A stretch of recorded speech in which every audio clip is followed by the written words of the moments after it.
Warriors wrap up this 4-game homestand, finishing 3-1.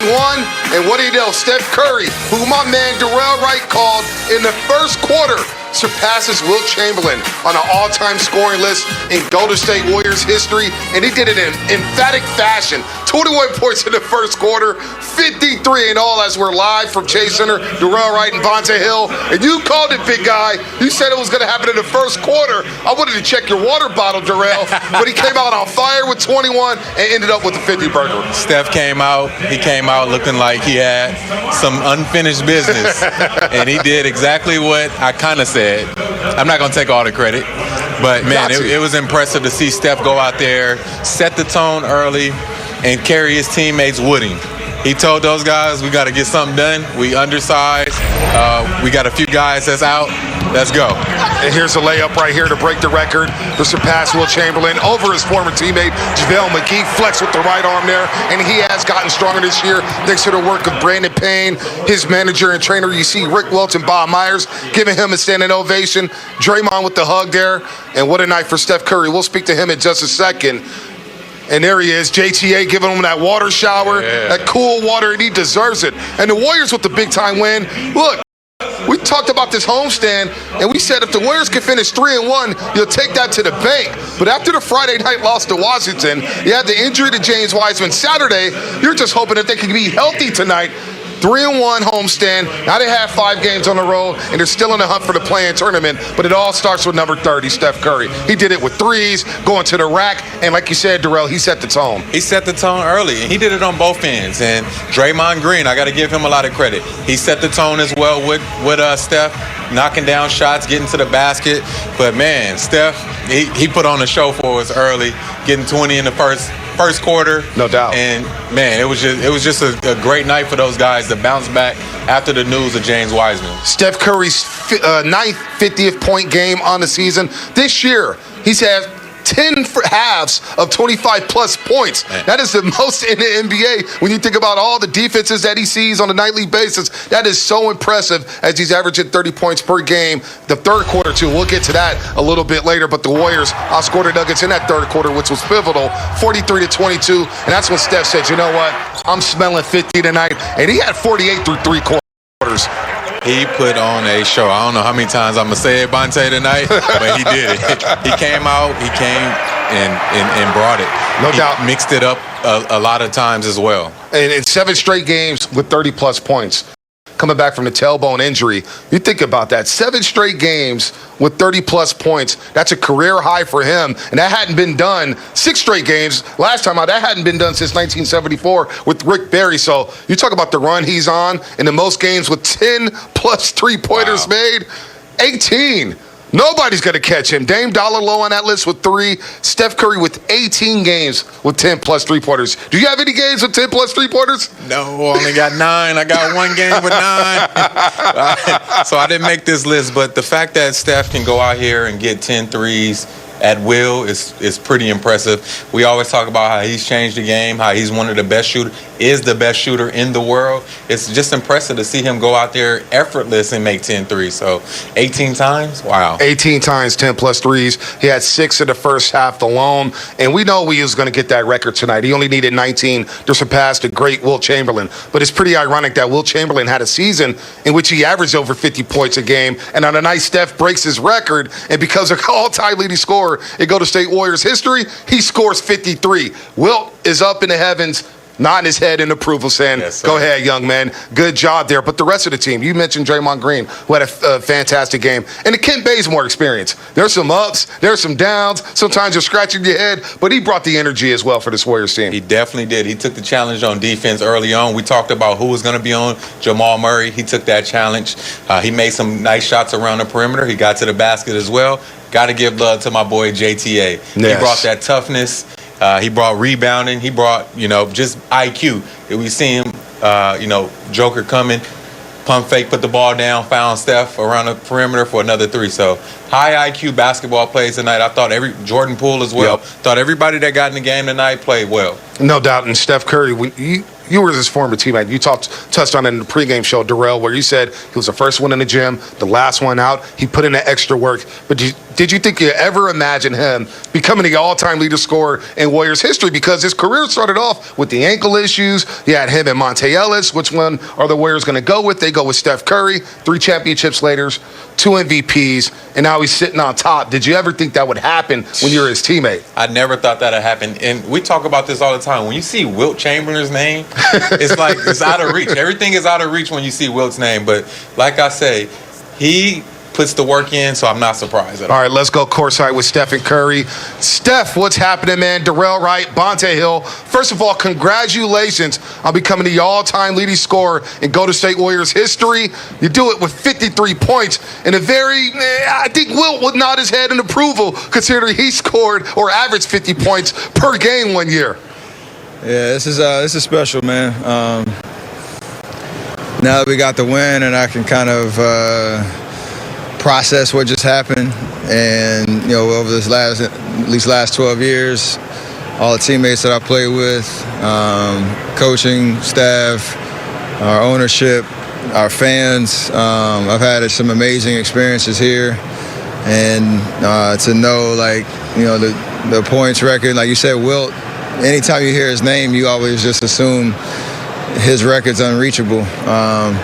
I did play 6 extra years, I guess, here, but it still means something to be at the top of that list, and I'm forever grateful for everybody that's poured into me to let me do what I get to do on the court, my family. I don't plan on slowing down, obviously, but this is one to kind of take a second and appreciate for sure. You know, Steph, your former teammate, you talking about all the former teammates you played with. I'm sitting with one right here, and Darrell Wright. And you know what? I don't know if you talked to him in the morning or if Darrell had something extra in his water bottle today, but he guaranteed you breaking the record in the first quarter. Did he really? In the first quarter, he guaranteed it, Steph. How about that? That's pretty special. That's my guy. He knows sometimes I get that look in my eye, what type of night it's going to be, but yeah, it was special to go out, and obviously I knew it was close, and once I got to I think 11 or so, I knew might as well go after it, and thankfully it happened. Steph, man, congratulations, man. You know I'm super proud of you, super happy for you. I know the individual accolades are not all what you're about. You're a team player first, but congratulations. But how does it feel? Like you said, you see Wilt Chamberlain, that's unreachable. How does it feel to be the all-time leader in Warriors history, bro? It's special, man. I guess if you're around a certain place long enough, some good things happen. But I don't take any of this for granted in terms of being healthy. I thank God for the ability to just come out and play basketball, have fun. This is my happy place, and like you said, Wilt Chamberlain. Anytime you hear his name, it's like it's legacy type stuff, and I don't even know how to put it into words beyond that. It's just a special accomplishment, and one that anybody who's played with me, anybody who's coached me has a part in. You know, Steph, you had 7 straight games with 30-plus points since you've come back from the tailbone injury. You've been on a heater, and 53 tonight, no doubt. But I want to read this tweet that you sent out back on November 11th of 2009.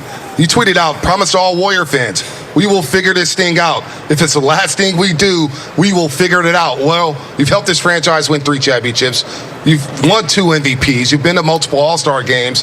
When you look back at that tweet, and you think about what you've accomplished with the Golden State Warriors, do you look back at the tweet and was like, man, I was just tweeting? Can you really believe the tweet stuff? Because that's a God mode type of tweet right there. That's an all-timer. Absolutely. My wife, Isiah, she's taught me a lot since, 04 when we first got together. One of those is you have to manifest your reality. And sometimes you just have to speak it into existence. And I might not have known what I was talking about at the time, but the confidence and the fact that it's us, it's what we are able to accomplish. I love to buy into that and help lead that. So yeah, I had no idea what the hell I was talking about. But, I'm glad some good things have happened over the last 12 years. No doubt. And Steph, I know all the Dub Nation, they appreciate you and what you've done for this organization. Darrell always talks about you, how you're the first one in and last one out and working hard. So congratulations on a very, very special night and 53 points to get the win over a tough Denver Nuggets team. Celebrate this one, and we'll see you on the road for 5 games. Appreciate it, fellas. No doubt. Steph Curry, 53 tonight, and just a class hack. You hear him there. Even on the night where he drops half 100 or over half 100, he's still talking about we, Darrell. We. Humble superstar. That's why Steph Curry is who he is, because how he carries himself, how he cares about his teammates and the people around him. So salute to him. I'm always proud of him, man. Salute to Steph, baby. All right, chasing Chamberlain. We've been running this promo for over 2 months, and we're kind of scratching our head like, wait a minute, he's going to catch Wilt Chamberlain one day for the all-time scoring record in Golden State Warriors history? Well, look at this. 53 points tonight. He only needed 19 to surpass Chamberlain, and now he's alone at the top with 17,818 points, surpassing Wilt Chamberlain. You see Rick Barry on the list, Chris Mullin, Paul Arizin, Steph Curry, the one and only numero uno when it comes to Warriors points in franchise history. Let's send it over to the roundtable. Kareth, Kendra, and Monty discussing Curry breaking a record. We're tracking Steph Curry's progress as he chases Wilt Chamberlain to become the Warriors' all-time leading scorer in franchise history. Monty, you were the OG on this Warriors beat, and I'm going to ask you a question that seems kind of simple, but you see if you can put it into words. What makes Steph Curry such a special scorer?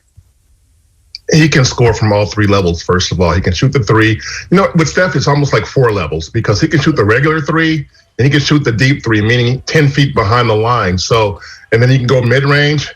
And his driving ability, his ability to get into the paint has always been underrated. And I've always thought it's also been under-officiated. You know, a lot of times he gets in the paint, gets knocked around, and doesn't get calls. Occasionally he does, but to me, not at the rate that he should. So that's a big part of it. And the main thing about Steph is what he does is he tilts the floor for his teammates. He's that good. Very few players in the NBA can do that for their entire team just by being on the floor. And also, I think, obviously, he's like one of the best free throw shooters of all time. So points come easy for Steph, even though, at times it looks hard because he's knocked around as much as he is. But he's just as lethal as it gets in terms of being able to score from every possible angle all over the court. Steph is playing that 4D chess. And when I first started covering this team, I was watching the Warriors from afar. I thought I knew how good Steph Curry was. Then I saw him in person, and it blew me away. And Kendra, I know you're new on the beat this season. Did you have that same experience once you finally saw Steph in person? You know, it's been interesting for me because I grew up here in Oakland. I grew up attending Warriors games. And so I've had the pleasure of watching Steph Curry in person since 2009 when he first arrived. But this year, looking at it from a different angle is completely different, as you said, Kareth. And for me, I think the biggest thing is getting to speak to him about, his training, his practicing, just how he looks at this game. And you see his game and his shooting from an entirely different perspective. Talking to him after he broke Reggie Miller's record earlier this season and just hearing about how Steph approaches shooting and how he really never sought out to be this kind of shooter or to change the game in the way he has was really interesting and eye-opening for someone who, as you said, got to watch him from afar and now is getting to see his game from a completely different perspective. So it's been a really enjoyable part of this job and seeing his evolution. What were your early memories of Steph, the 2009, the 2010 Steph? Well, when he first arrived, I was actually disappointed when they traded Monte Ellis to, open up more minutes for Steph. I was a little bummed. Quickly, that opinion changed. And one of the memories that I have, it was from a little later in his career. I believe it was 2014 or 15. I got to shadow Rusty Simmons, who works for the San Francisco Chronicle. He was on the Warriors beat, and I shadowed him in a Warriors game. And Steph Curry hit a half-court shot at the end of the first half. And that was the first time I ever saw him do that in person. And as an aspiring journalist at the time, I was really trying to keep my composure, but I was grabbing onto people around me, trying not to freak out because it was just so incredible to see in person because it looks even that more impressive when you're there instead of watching it from TV. Bonte and Darrell, back to you at Chase Center. Thanks to Kareth, Kendra, and Monty there discussing Steph Curry. We know Steve Kerr will talk about it, as well as the big win over the Denver Nuggets. Plus, we'll touch on the unfortunate injury to Jamal Murray. That's all coming up here on Warriors Postgame Live. We got some Hideki Matsui. Let's check out the injury to Jamal Murray here for a second, Darrell. On a somber note here, into the fourth quarter, and Jamal's playing hard. This was his first game back. He sat out the last few games for the Nuggets, and his knee just looked like it gave out. The cart came out, but he refused to get on the cart. But, man, he looked like he was in terrible pain, and you just hope that his knee is okay. Hopefully he's not out for the season because the Denver Nuggets have big title hopes. But Jamal Murray is one of the best young players this league has right now. One of the best young players in the league, one of the most exciting players in the league. We got a chance to see that in the bubble last year, that he can really, really play. Hopefully this injury isn't too serious. Hopefully it's something he can bounce back from because this Denver Nuggets team is definitely going to need him down the stretch. No doubt, one of the most dynamic guards in the league, and he's young, out of Kentucky. They will await the Denver Nuggets had his MRI results in a few hours here, so hopefully he is okay. But what does it do to the Nuggets not having Jamal Murray? They just make the trade for Aaron Gordon. They were 7-1 coming in. Actually, they started 7-0. Now they've lost 2 straight since last night to the Boston Celtics, tonight to the Golden State Warriors, and now this gruesome injury to Jamal Murray. Gary Harris is already traded to Orlando. They're thin at the guard spot. Yes. This could really hamper the Denver Nuggets in the Western Conference playoffs if Murray's not available. It's another leader, another guy that goes out there and compete at a high level. He can shoot the three. He can get to the basket. He's a nice playmaker as well. So they're definitely going to be hurting at the point guard spot if Murray can't get back in the lineup. And he didn't look right tonight, Darrell. The stamina wasn't there, but he didn't look as explosive. And maybe the knee was bothering him before the game because when you see a knee go out like that, have you ever seen that on the basketball court where a non-contact injury? Explain what you see there and usually what that is. He definitely looked a little rusty today. You could tell he missed the last 4 games, and that's part of it. You come back from a knee injury and miss a few games, but seeing that is never good news. So that's why I always say turn injuries off because you don't want to see this. Our young superstars, a guy that's really making a name for himself, becoming his own. So I just hope that it's not a serious injury and he can bounce back from it. Yeah, get well, Jamal Murray. Hopefully we see him out here at Chase Center April 23rd when the Nuggets come back to town. As we look at the full box score here, and the Warriors went off from the three-point line, shot 48% in the monster third quarter where they went up 16 going to the fourth. They outscored the Nuggets in that third frame 43-22. They went crazy on the Denver Nuggets. Let's hear from Steve Kerr on the big win and a 3-1 homestand. Go figure, Darrell. A 3-1 homestand before they hit the road for 5 games. Yeah, before we start, I just want to say everybody in our locker room is thinking about Jamal Murray, and we're hoping for the best. We hope he's not injured. That was a really scary fall, and there was silence in the gym. Everybody is so concerned for him. So, fingers crossed. Who would like to start? Hey, Steve, it's Jason with Crown 4. Big win tonight, obviously. In your push to position yourselves and against a really good team. So obviously that was the focal point, but how much better does it make it that you can get a win on a night where Steph breaks this record? So the vibes in the locker room, can be good. So you guys can actually really appreciate, what you just did. Yeah, I mean, he was going to get the game ball regardless, but it's way more fun when, everybody is excited and, happy. And so great reception in the locker room after half an hour of Raymond.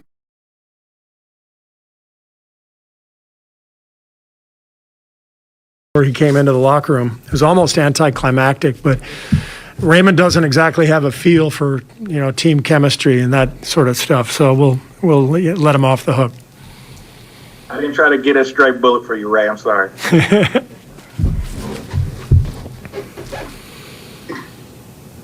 So, Steve, where did that performance come from? I'm sorry? So, where did that performance come from? By Steph and Draymond, where did it come from tonight? I've been watching this stuff for a decade. I mean, as coach, this is 7 years. I mean, that's who these guys are. That's they've been winners and all-stars, and in Steph's case, MVP. They're great players. They got a lot of pride, and it was a big game for us. We have a chance to get on a little run, and it was important for us to get a win, especially against a really good team. But that's who these guys are. You mentioned getting a win over the Nuggets. Obviously, they're one of the better teams in the West. When Steph comes out and scores 21 points in the first quarter, do you notice maybe a lift in confidence from your team after that? Yeah. Our team always feeds off of Steph's confidence, and he he was extra special tonight. Obviously, I mean he's had this run the last few weeks where he's sort of night in and night out having these great games, but you can feel it too when he's really got it going, and we could feel it pretty early tonight. Did you sense anything pregame for Steph? Just an awareness of how close he was to this record, maybe an energy that he was bringing, a look in his eye? could you tell? I mean, he's so even keeled. It's one of the great things about Steph is that his approach doesn't change much. Whether he's struggling or breaking Wilt's record, either way, he's going to come in with the same mindset, competitive desire, focus. So it was kind of surprising to see him break that record in the first quarter, though. We all figured he'd find a way to get 19 points tonight, but maybe not in the first quarter. Draymond scored 18, which was a season high. I mean, I know obviously the story is Steph, but how important is it when Draymond throws in 18 points? Yeah, I mean, it's huge, when he is aggressive like he was. Draymond's such a smart player. He knows, when to shoot, when to pass, when to make the move. And I just felt like tonight he let the game happen, and he just played. He didn't think. And when he's aggressive like that, even if the shots don't go in, I think it's important for him to be aggressive and to shoot. Tonight they went in, but even bigger than that, I thought his defensive intensity in the second half was huge. He and Loon, I thought, in many ways controlled the game in the second half with their defense and rebounding and just that back line strength that they gave us. Yeah, you got 31 minutes and 11 rebounds from Loon tonight. Is he really going to have to shoulder that load with Wiseman out? Yeah, I don't anticipate playing him that many minutes. I think Loon is probably more like a 25-minute guy, but tonight required that because of Nikola and what he brings. We had to have all those minutes from Loon. Coach Marquez, how did you feel about your guys' defensive intensity today? I thought it was marginal in the first half. First quarter, they shot, 68% or something, and we weren't into the ball. I thought the second half we were much better. We were in the fight in the second half, got into the ball, cracked back for rebounds. Everybody was participating. It was a really good defensive second half. We held them to 46 in that half, so pretty impressive. Hey, Steve, Kylan with Crown 4. Ooh. Go ahead, Kylan. Go ahead. We saw some of the guys during Steph's media tour come back out, maybe dump some water on him. What kind of excitement was there in the locker room and just from his teammates? One thing I feel like that makes Steph so special is just the way he's a good teammate, and he always is putting the team first. It seems like the guys kind of return the favor whenever he reaches these types of accomplishments. Yeah, I mean, that's one of the things that makes Steph who he is. Everyone loves playing with him and, being his teammate. He brings so much joy and competitiveness to the game and work ethic and example. He's just an incredible mentor for these young guys, and they love him. So he got a great reception in the locker room, and it was fun. Coach, it's Leonardo Torres for Brew. Congrats on the win. Coach, how would you define Stephen Curry's greatness? What are your thoughts on the defense of tonight? Well, I mean, it's tough to put into words what Steph means to us as an organization, just because of the person he is. Obviously the player, but the human being, which is so much of why he's the player that he is. His humility. I mentioned his work ethic, his focus, his passion for the game. He sets a tone for us every day, and what he's doing is ridiculous. I mean, nobody has ever shot the ball like this, and the fact that he does it, whether it's off the catch or off the dribble, pretty amazing. Most guys are sort of one or the other. He can shoot from anywhere, anytime, any situation, any defender on him. It's kind of crazy, what he does out there. It's hard to fathom sometimes watching him make some of those shots. Hi, Steve. It's Maria Vidal for Top Deportes in Latin America. Hi, Nice Maria. to see you. I was wondering, what is the key for this Warriors team to stay mentally and emotionally motivated, especially on games like this one? I'm sorry, what? I didn't catch the first part of the question. Oh, can you hear me well now? Yeah. Go ahead. Yeah, that I was wondering, what is the key for this Warriors team to stay mentally and emotionally motivated when facing games like this one against a team? Yeah, I mean that's the trick. We I think we've been up and down this year emotionally. There have been times where we've gotten demoralized, and this game should give us confidence that we can beat the best teams in the league. We can go out and do it, but we have to believe in ourselves, and we have to fight every night. And I'm hoping that this is, I've been predicting for the last few weeks that we were going to have a run at the end of the season, and I really believe that. Tonight gives me faith that can happen, but it's got to be a collective belief and fight every single night.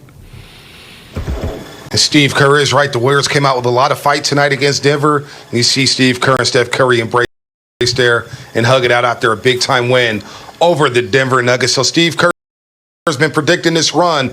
They've won 2 in a row, and everything was doom and gloom after that Wizards loss Friday night. Now that feels like it was 2 weeks ago, Darrell. And part of the reason why was because Draymond Green tonight stepped his game up, 18 points, 7 rebounds, 7 assists. And you mentioned it, Darrell. He was having a good floor game tonight. He played a great game, and can't forget the 4 steals. Yep. Had 4 steals. He took the challenge on defense. He guarded Aaron Gordon. He was on Jokic as well. So I thought he did a great job playing tonight, setting the tone early. He had a quick 5 points, and I think that got him going. 2 from 3 from the three-point line. So he was efficient, and he got everybody else involved. 7 for 8 from the floor, 2 for 3 from the free throw line. He was going to the rim. Even had that dunk where it looked like he wanted to be part of Sunday Dunk Day, Darrell. You know what I mean? There in the third quarter. But Draymond Green was solid. And you mentioned the 4 steals. And switching on to Jokic, he took the challenge tonight, whether it was Jokic, Michael Porter Jr., he was solid there. And Aaron Gordon just snuffed him out. Draymond Green looked like the Draymond Green in the old tonight after a rough weekend against Washington and Houston. Definitely. He looked way more fresh out there. I thought he set the tone early with being aggressive and attacking the basket. And then that's when the shot around the perimeter always helps you. Yep. But when you got guys out, your leaders always step up, and that's what big-time players do. Now let's see if the Warriors can go on a run. 5 games starting on the road, starting in Oklahoma City, then a back-to-back to Cleveland. And here's Steph Curry just draining one of his 10 threes tonight as he scores 53 to help the Warriors go 3-1 on this homestand. And maybe they will go on a run. More coming up here on Warriors Post Game Live. Warriors Post Game Live.